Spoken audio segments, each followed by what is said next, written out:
नमस्कार, आपण पाहत आहे भांडा फोड न्यूज. एका दमात भ्रष्टाचारी कोमात.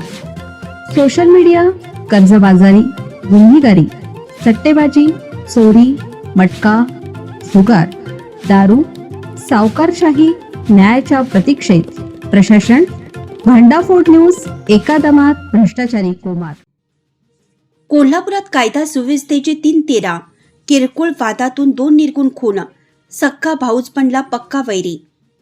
राधानगरी येथे धारदार हत्याराने तरुणाचा खून करण्यात आला. कोनोली उर्फ असनडोली पैकी फाल्याचा धनगरवाडा तालुका राधानगरी येथे धारदार हत्याराने तरुणाचा खून करण्यात आला. सूरज पांडुरंग फाले, वय वर्ष 35, सध्या राहणार राजारामपुरी, कोल्हापूर असं मृत तरुणाचं नाव आहे. यामध्ये सोनिया तानाजी पाटील, वय वर्ष 30, गंभीर जखमी झाली. काल सायंकाळी 7 वाजता ही घटना घडली. खुनाचे कारण अद्याप स्पष्ट झालेलं नाही. घटनेतील 3 संशयित स्वतःहून राधानगरी पोलिसात हजर झाले. रात्री उशिरापर्यंत खुनाचा गुन्हा नोंद करण्याचं काम सुरू होतं.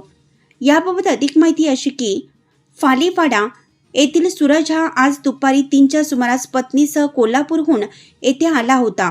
सध्या कोल्हापूर येथे राहणारे धोंडीराम बापू फाले, दगडू बापू फाले, बाबू ज्ञानू फाले येथे आपल्या मूळ घरी आले होते.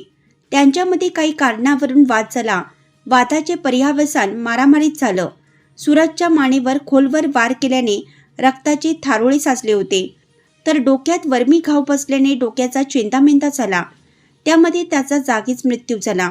त्याची पत्नी हा वाद सोडवण्यासाठी गेली असता तिच्याही डोक्यात मार बसल्याने ती देखील गंभीर जखमी झाली. तिच्यावरती कोल्हापूर येथील शासकीय रुग्णालयात उपचार सुरू आहेत.